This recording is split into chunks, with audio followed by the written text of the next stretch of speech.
gostava de olhar livros de medicina, entrava de escondido no consultório de um médico lá da minha terra e olhava os livros de medicina.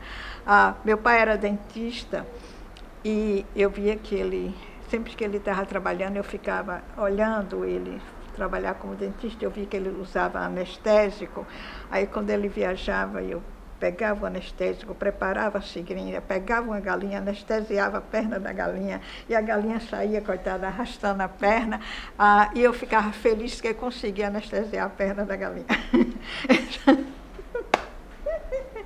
Eu nunca tinha contado isso para ninguém.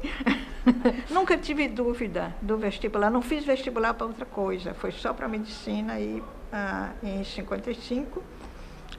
E comecei em 56, passei direto.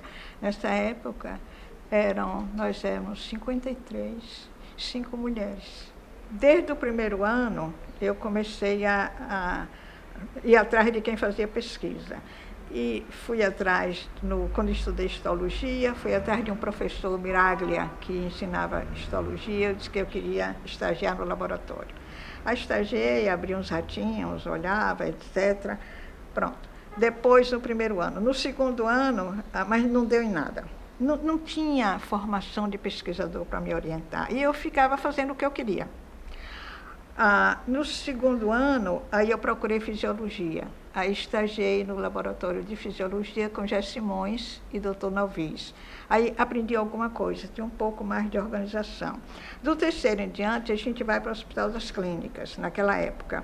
Quando eu cheguei no Hospital das Clínicas, todo mundo falava que o sexto andar tinha americanos fazendo pesquisa. Era pesquisa de altíssimo nível, com o professor Roberto Santos. Aí, quando o elevador ia até o sexto andar, eu olhava assim, mas não tinha coragem de ir, porque o professor Roberto era tão enfesado assim. Aí eu tinha medo de ir lá. Aí um dia eu falei com o professor Sérgio Santana. Sérgio, eu tinha vontade louca de ir no sexto andar para ver as pesquisas que eles fazem lá.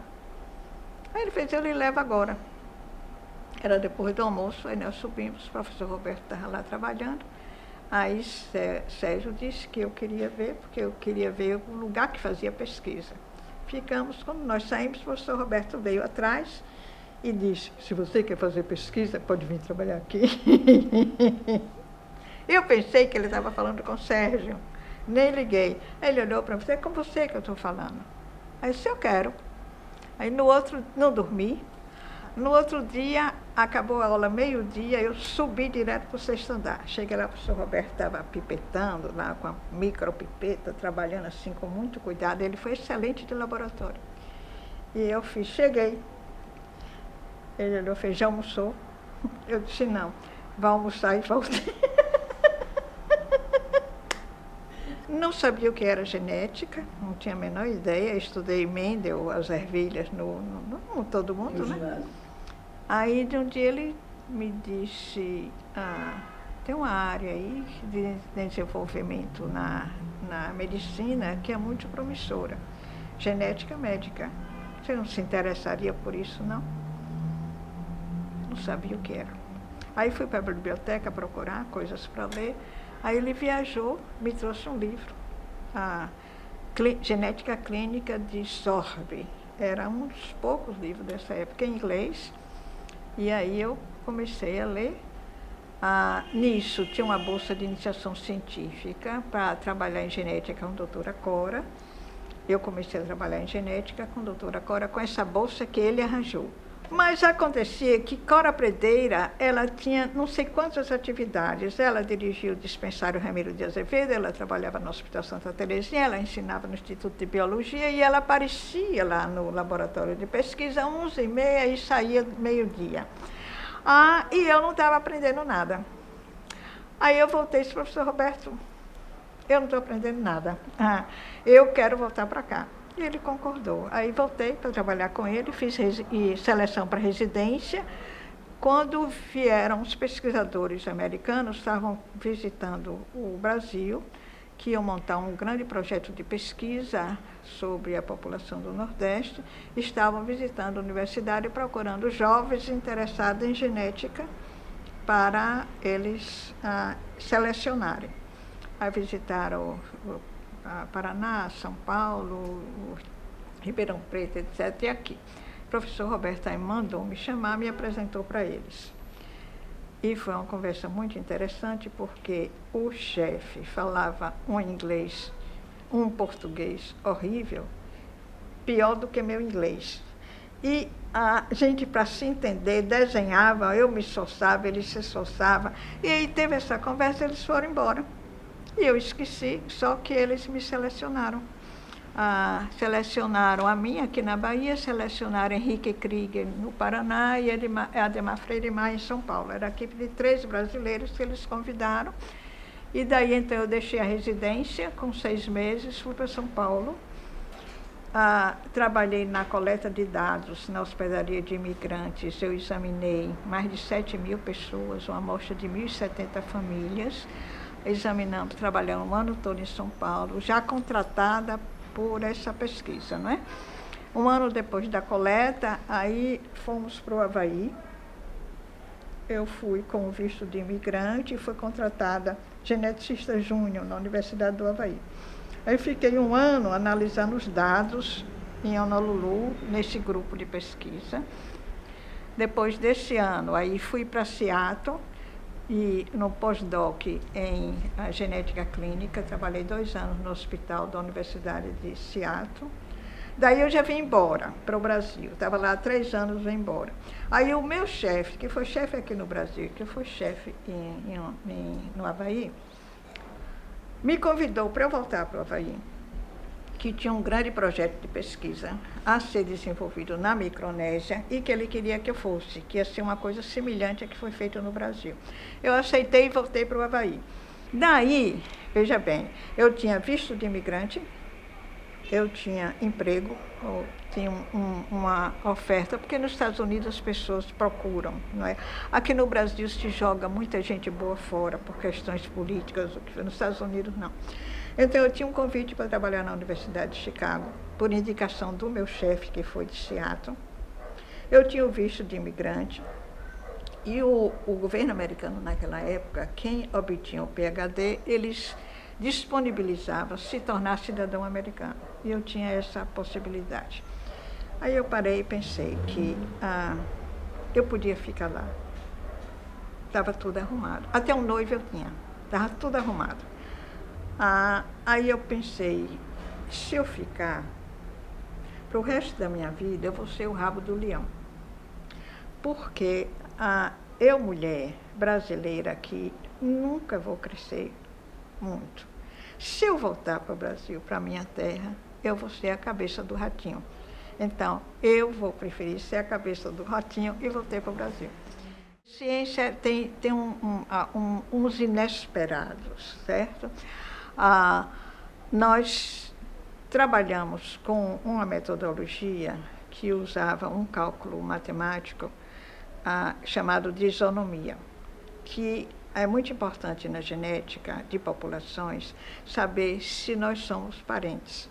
Se nós somos parentes, onde está o ancestral comum entre nós, ou entre nós todos aqui? Isso é muito importante na genética. Isso pode ser obtido por entrevista e tem um método que é obtido pelo sobrenome.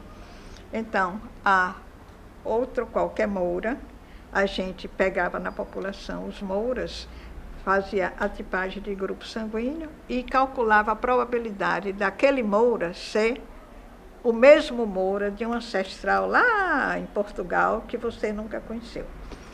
Então, esse método funcionou excelente no Japão, na Suíça. Quando eu apliquei aqui no Nordeste, deu a maior bagunça, não deu em nada. Tinha nome igual de todo jeito, e aí, isso é minha tese de PhD. E meu chefe quebrava a cabeça porque é que não deu certo, e eu estava fazendo certo. Aí um dia eu descobri por que foi. Eu disse, olha, tanto no Japão como na Suíça, os nomes eram herdados. No Brasil, os escravos não tinham sobrenomes. Então, na hora que eles obtiveram a libertação, eles escolhiam um sobrenome. Então, os sobrenomes que eles escolhiam não tinham um referencial histórico. Daí você encontrar uma porção de sobrenome igual, mas que o método não podia juntar, porque não tinha nada a ver, não tinha uma genética atrás. Aí eu passei para pensar o seguinte: se eu fosse uma escrava, dentro da herança cultural africana, com aquele peso da religiosidade, e se eu tivesse que, a partir de amanhã, escolher um sobrenome para mim, o que era que eu ia fazer? Eu escolhi um nome de santo para me proteger. E aí eu separei todo tipo de sobrenome que significava santo. A gente inventou uma definição. E na hora que a gente fez o cálculo genético, a frequência gênica bateu bonito entre sobrenome de conotação religiosa e ancestralidade africana. Daí então, eu disse, mas está faltando os índios. Está faltando os índios. Aí eu comecei a estudar a cultura indígena e vi de que os índios, quando nascia algumas tribos, nascia o neném, o pai saía para uma caçada. O animal que ele matasse dava o nome para a criança. E depois eu imaginei, no imaginário indígena, na cultura indígena, que sobrenome é que eles podem usar? Só de animal e planta, que era o universo dele. Aí a gente separou animal e planta. Tem um confundimento com os judeus, porque os judeus usam muito sobrenome, não é? Mas como não tinha muito judeu, até estudei o livro de Anita Novinsky sobre os cristãos novos na Bahia.